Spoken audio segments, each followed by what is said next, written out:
people on all sides of the fence need to understand is that we're in a fight for our democracy. No one has a lower opinion of the North Carolina Supreme Court than I do, but even I didn't think they would finally try to steal that election. Well, I don't know that I felt pressured. I have been urged and threatened and bullied and told that I was going to be fired.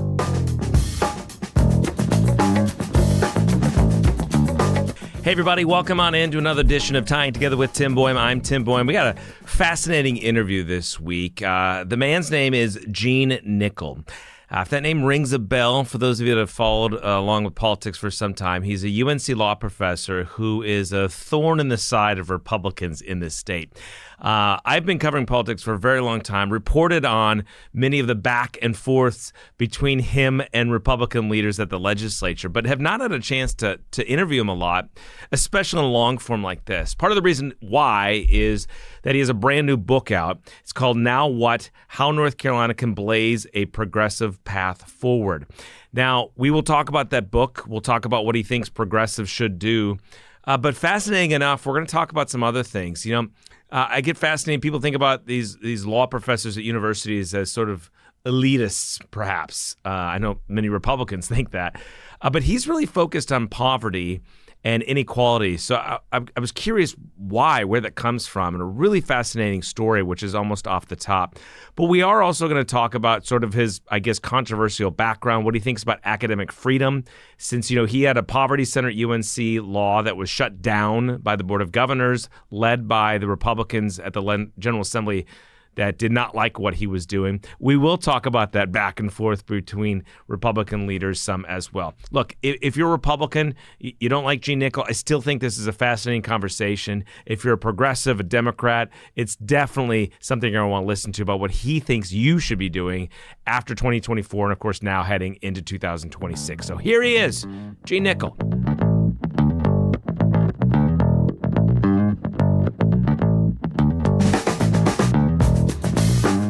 First of all, it's great to see you. Thank you for joining us. So what? How North Carolina can blaze a progressive path forward. What made you where did this come from? Obviously, this is after the election, right? Right. You're not going to make fun of that title, are you? Of course not. Okay. Oh, no. Right. What makes you think that? Well, I don't know.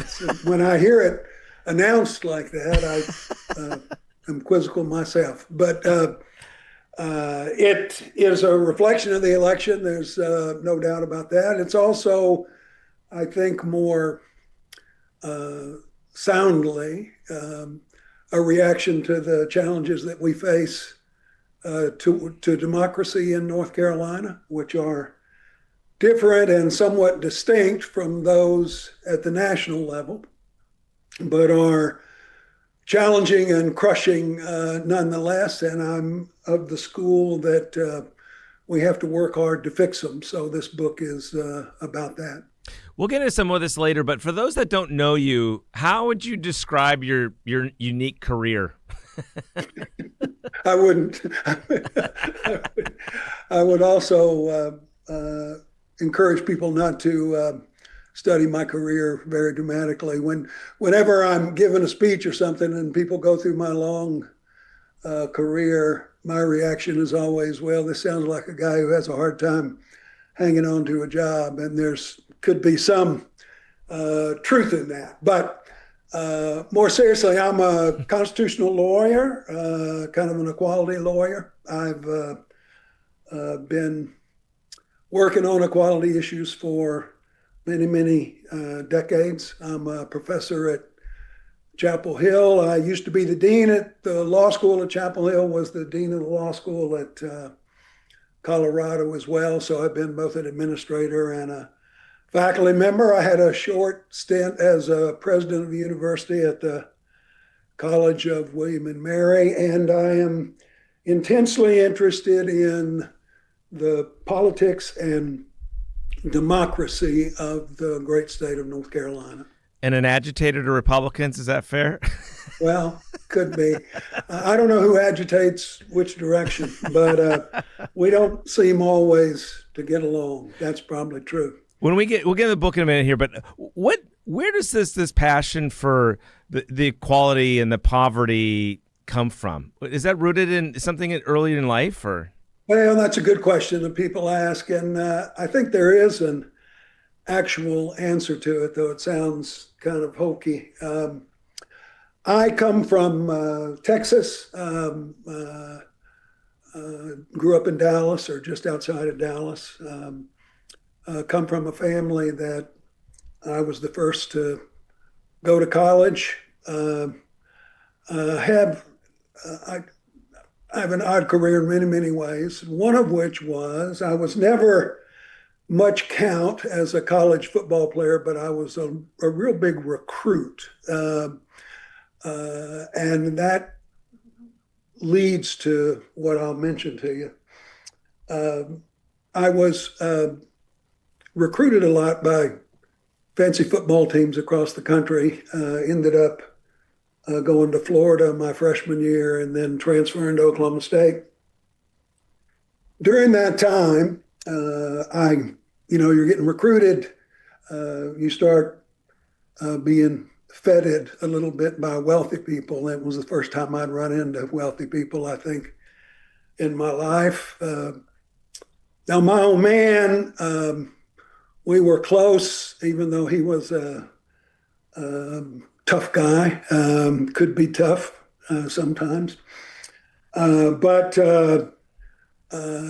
he was, as a young man, had been a sharecropper in Oklahoma, or even as a kid, his family faced a lot of economic hardship. And he was a sort of self-made fella. Went to work for a printing company in Dallas when he was 15, I think. Eventually ran the place. He didn't go to school. He never had that opportunity, but he was smart and tough. What became clear to me, and I know this sounds odd, but when I started hanging around wealthier people who were recruiting me and trying to treat me well, including judges and political figures and the like, it became pretty clear to me that they thought folks like my old man were not worth much. They thought they were a lot better than he was, in my own view, just because he'd never had the opportunities that they had. And it became clear to me in hanging around wealthier people that they thought he wasn't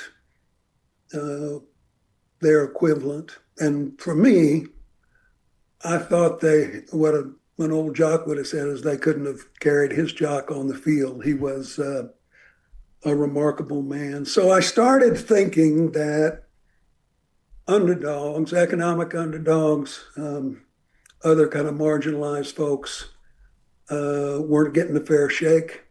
I sort of thought of my father a lot in that. Even though we were not political soulmates, he was sort of a right winger.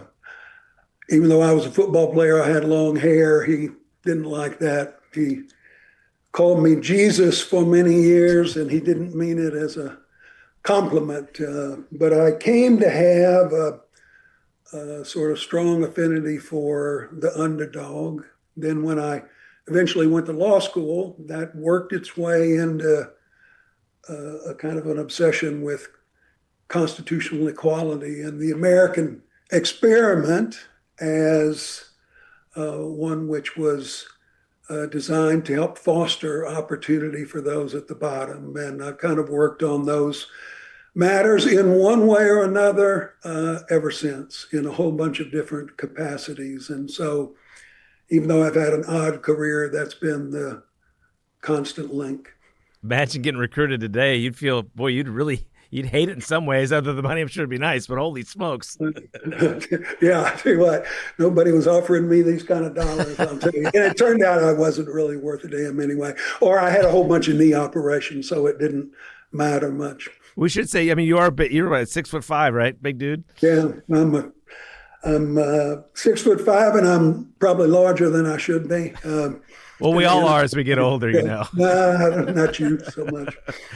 I Um, used to do a TV show when I was in Colorado, which was a lot of fun. But we all concluded that I had a face made for radio. So, unlike yours. oh no, believe me, not me. All right, so let's get back to the book. So what do you essentially what do you think? What have you learned from 2024 that you think Democrats need to, or progressives, I should be more particular, need to take into account? Well, the first thing that people on all sides of the fence need to understand is that we're in a fight for our democracy in North Carolina. And that is more important than any other single issue. I know you surely saw this, Tim. What was it, 2 or 3 days ago that Senator Mike Garrett gave that speech on the floor of the Senate about what's at stake in North Carolina, what's at stake in the United States now, and where are we going to be? How are we going to explain ourselves when it comes to a battle to save democracy in North Carolina and in the country? And I salute him. I don't know Garrett well, but that was a hell of a speech, and it's sort of a motivation for this book as well. But beyond that challenge to democracy, which I've written about before and others have as well, but has become much more intense of late, I try to do something which I don't often effectively do, and that is lay out a little bit of an affirmative agenda for progressives, hoping that we could take advantage of a majority-based agenda, which would lead to electoral success. A big part of that in this book for me, which has to do with claims of economic justice. Maybe that's not a great shock, but also electoral reform and personal liberties. But mostly a call for the engaged citizenry of North Carolina to try and reclaim this democracy, which is under great threat as we speak at the moment. Do you think Democrats have kind of left the everyday working person behind? That was such a big debate out of 2024. I'm curious of that from your perspective, since you care about economics and poverty so much. Yeah, I do think that. I think that Democrats have done that for a long time. I think that starting in 2010, we had a different sort of makeup, of course, in the General Assembly. And we learned that there's one thing worse than ignoring poor people, which is what the Democrats had done historically. And that was targeting poor people, which is a lot of what we've done since. But I talk to a lot of low-income people. You probably do as well. And it's not stunning that they think that Democrats haven't paid attention to them, certainly not sufficient attention to them, that Democrats, like Republicans, don't understand the challenges that they face. I think, too, that weakness in the Democratic Party and Democratic candidates has allowed Republicans to get away with an agenda that they shouldn't have been allowed to get away with. That is, I think Republicans in North Carolina principally have an agenda which is designed to help those at the top only. But no, that's not the way they advertise it. I think the principal tenet of the Republican Party in North Carolina is to try and make wealthy people even wealthier and increase economic inequality in what is already the most unequal nation on earth. I think we've seen a big dose of that in the last 15 years.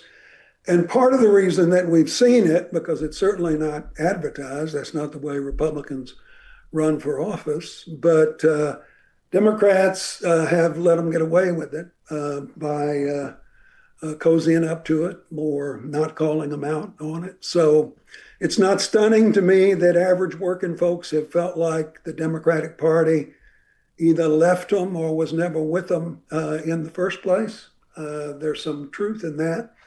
And that's a tragedy for low income and impoverished folks in North Carolina. It's also a tragedy for the mission and legacy of the Democratic Party, and it's got to be changed and changed in such a powerful way that no one in North Carolina wonders whether Democrats are out to further the plight of regular folks. And I think people do wonder about that right now.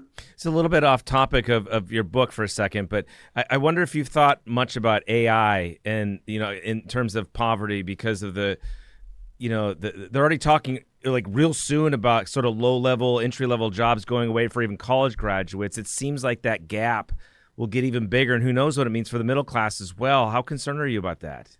I am concerned, but this will be odd. I'm not as concerned about it as many folks are, only because I don't have the expertise. Here's what I say to people. I know this is a crushing and giant issue, AI for our future. But I'm 74 years old, about to be 75 years old. I'm old as the hills. I am the least technically advanced person that you would have met in many decades. So my thought is the challenge of AI, which is dramatic, and I worry about it most, like on most things with regard to low income people, I'm going to leave to other generations because I feel like I'm not going to be able to get my arms around it. And there are plenty of issues in North Carolina that I think I can get my arms around. And so I'm going to pay attention to those. And I will leave this massive issue of AI to you and others who are younger and more nubile. So you could pass on the artificially created torch to the next generation. Okay, that's right. That's right. I'm all for that. So you mentioned poverty, but in the book you talk about constitutional amendments and whatnot too, and redistricting, and there's been a big push for independent redistricting. But I mean, what party wants to give up power? Do you really see that happening? Well, I don't think any party wants to give up power. And I must say, in a long history that I've known both Democrats and Republicans who have favored reform at one time or another and then changed their stripes when they have been in power themselves. I know that we have folks in both parties in North Carolina who fall under that stripe. I also know, as you're reflecting, that right now, even among Democrats, there's questions like from California, do you fight fire with fire or do you seek reform, which would be more meaningful and more closely tied to democratic values through independent districting commissions and the like. I have a little history on this. I've been a long advocate of independent redistricting commissions. I was in Colorado before I came here, and I served on Colorado's independent redistricting commission, which was begun out there through the initiative process, which, as you know, we don't have here. So I'm a believer in that. I have thought long that that's the way we ought to go in North Carolina. I know there's some mixed feeling about it in North Carolina. My hat is off, I guess, to Newsom and those folks in California. I don't blame them for wanting to fight fire with fire. But what I say to Democrats here is, look, we're the Democratic Party, and we got to be for democracy first to last. Democracy when we're out of power, democracy when we're in power. And no one could have had a better test case about redistricting than North Carolina has had in the last 20 years. We know that the conflict of interest that arises from legislators setting their own electoral districts is a profound and stunning and democracy defeating endeavor. So I believe in North Carolina, we ought to be favoring an independent redistricting commission, which we, as you know, would have to come through the amendment process here and referendum process. Not all Democrats agree with that, and I know we're a long way from being able to push that through a legislature. I do think this, we have a history, this, of even some strong Republican leaders favoring redistricting reforms in the past. If the Democrats could win even one house, then I think that might change the incentives which Republicans feel about the future. They know how staunchly and successfully and ruthlessly that they have gerrymandered in a way that effectively defeats representative democracy in North Carolina. I'm pretty sure they would be a little modestly terrified at the lens being pushed in their direction. So I have some hope that we could change the incentives enough that both sides would agree that we ought to stop disenfranchising people by eliminating any competitive districts in North Carolina and stop this outrage, which we have seen so dramatically in the last 15 years, but we've seen it even before that. One which begins with the North Carolina Supreme Court saying it's perfectly fine to engage in extreme political gerrymandering, that our Constitution may demand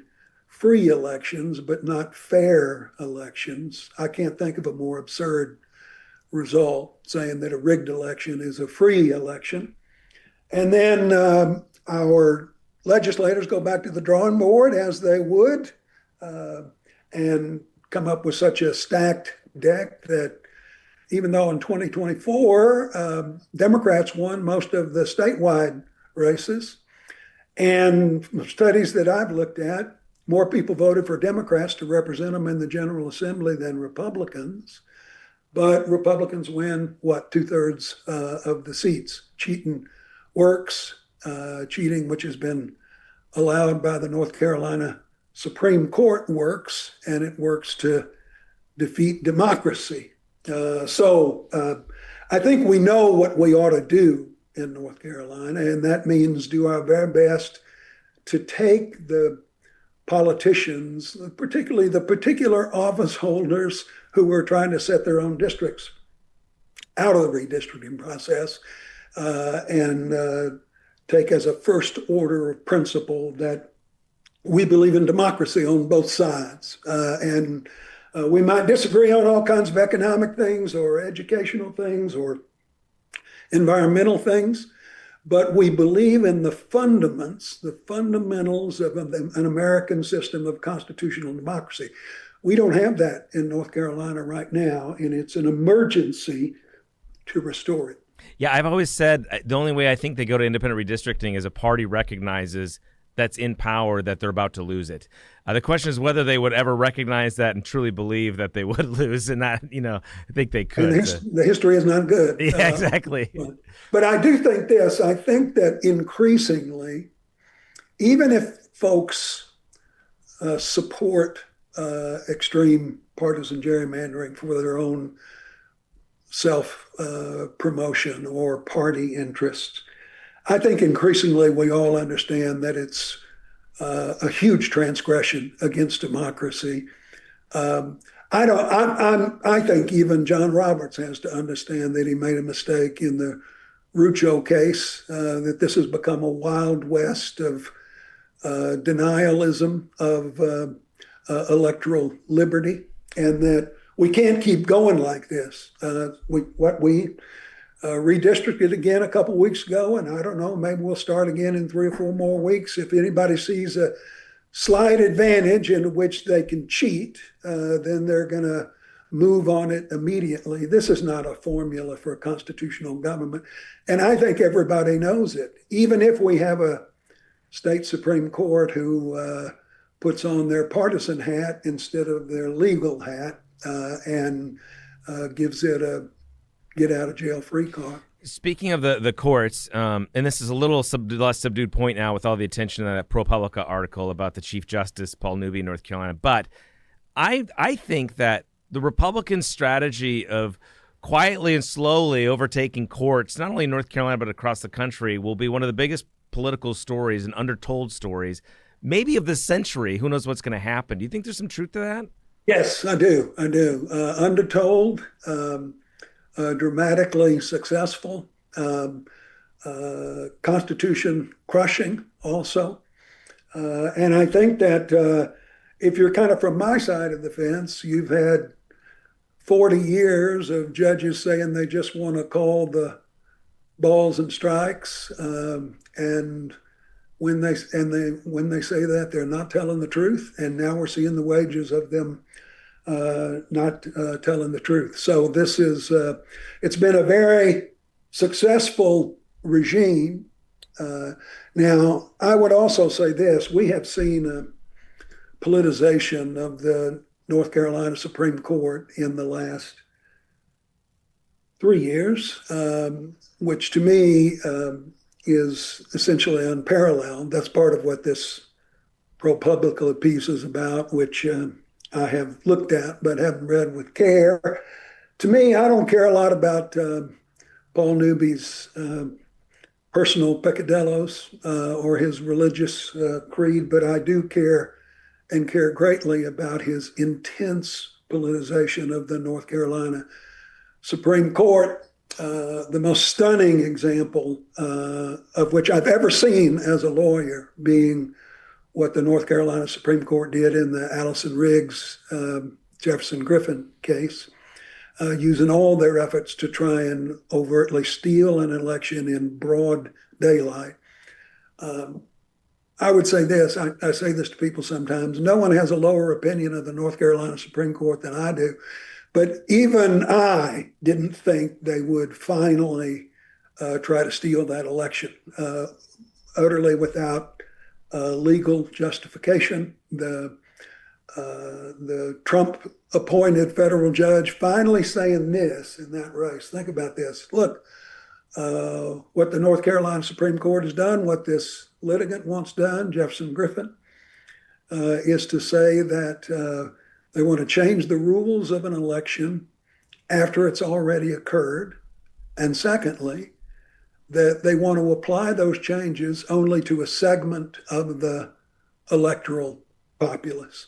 That can't be done. No one thinks that can be done. And my own belief is the Republican members, Justice Dietz accepted, they're not stupid folks. They know that what they were doing in the Allison Riggs case was illegal. They chose to do it anyway. They take an oath not only to comply with the Constitution, the North Carolina Constitution, but to also administer justice equally to all. And I know a lot of folks in North Carolina probably agree with the North Carolina Supreme Court's transgressions, but I don't think any honest person in North Carolina thinks that the North Carolina Supreme Court is administering justice equally to all. I don't see how anyone can think that. And so that poses a big part of our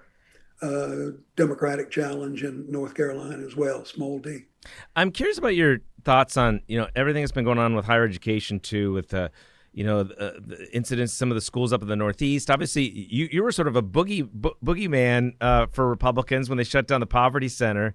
I think, what was that, 2013? I can't even remember the exact year of that. 2015. 2015. It's kind of scarred into my memory. But so what do you think about the way that the academic freedom thing is out there? And also, people can listen to this podcast and know you're obviously very progressive, or sort of in line with Democrats, and they fear that you are indoctrinating students. What do you say about that? Here's one thing. What they won't get any agreement on about indoctrinating students is any claim of that regard from my students, who think I'm just kind of a mean, old-fashioned Socratic teacher. They may read about what people say about me in the newspapers, but they don't think that they're being indoctrinated by this old bastard, Nichol. So, and in truth, that's one of the things that even Republicans have reported to me. But I do think this, I think that we have real challenges in higher education. As you know, I've heard it said that, well, I don't know if I was a boogeyman, but I was kind of what would you might say, the canary in the coal mine on these questions of academic freedom. I think that the Poverty Center was kind of small potatoes compared to what is happening in the United States now, where, like other sectors of American life, the academy is being extorted into whatever it is that the Trump administration seems to want. I'm a constitutional lawyer, have been for many, many years. I don't think anybody ever dreamed that we would have transgressions on the level that we're seeing them right now, bullying of every sector of American life, an accumulation of power in one center, which in this case, the Trump administration, which American presidents have never contemplated. So we're in real trouble now. I know that folks in Chapel Hill are probably hoping that some of the Republican leadership will save us from some of the worst abuses. I know this firsthand, that these are not potent believers in academic freedom. They're not potent believers in the freedom of expression, despite what they claim. They are heavy partisans, and that kind of runs up and down the ledger at the University of North Carolina. Even here at Chapel Hill, it's tough to square with our long history, but it's my hope that the university will recover from it. I came to North Carolina 25 years ago, something like that, believing that the University of North Carolina at Chapel Hill was the greatest public university in the United States. I hope to still be able to believe that, though I think we've done great damage to our legacy, and we don't show any quick signs of recovering from it. You don't strike me as the type to feel pressure, but have you felt pressured over the years at Chapel Hill to change your ways through all that? Well, I don't know that I've felt pressured. I have been urged and threatened and bullied and told that I was going to be fired, and told that centers that I worked for were going to be closed, told that if I didn't stop publishing articles in the Raleigh News and Observer and the Charlotte Observer that I would be fired. Now, part of the problem is I'm an old coot who has been through a whole lot, and that's, for the most part, water off a duck's back. I tell people who sometimes say, well, you've been courageous standing up to the legislator and the board of governors. I say, oh, that's bullshit. Nothing takes less courage than being a tenured law professor. So I've had that great protection, though that's been under threat too, a time or two as well. A funny aspect of that, at one point, there was a great rumbling in the university that I should be canned, and that I needed to put these disclaimers on anything that I wrote. And you might remember that. And I do. I was supposed to put on my publications that I didn't speak for the University of North Carolina, as if anyone in the world thought that I spoke for the University of North Carolina. Well, just kind of having fun with them, I asked for a clarification on that, because I had just written an article in I think the Harvard Journal of Law and Policy, and I had one coming out in the Duke Law Review, and I said, these are publications. Am I supposed to put a disclaimer on those publications too, saying I don't speak for the University of North Carolina? And I was told by the administrators, no, nobody gives a shit what you write in the Harvard Law Review. No one in North Carolina reads that. It's just that when you publish for the Charlotte Observer or the Raleigh News and Observer that you need to explain to people how much your employer detests you. So it's it's had its comical sides too. Well, it's provided plenty of fodder. There's no question about that interest over the years. The book is Now What? How North Carolina Can Blaze a Progressive Path Forward. Gina, I haven't got a lot of chance to talk to you over the years, so I've really enjoyed this. Thank you for your time, sir. Thank you much. I'm a big fan, so it's great to meet you on Zoom. All right. We'll have to meet in person soon, too. Thank you, sir. Take care. If you want to keep up with what's happening in North Carolina politics and hear more conversations with people shaping our state and beyond, check out the Tying It Together YouTube channel in the description. Hit subscribe and let Spectrum News be your resource for balanced, in-depth political coverage, elections, and issues that matter to you.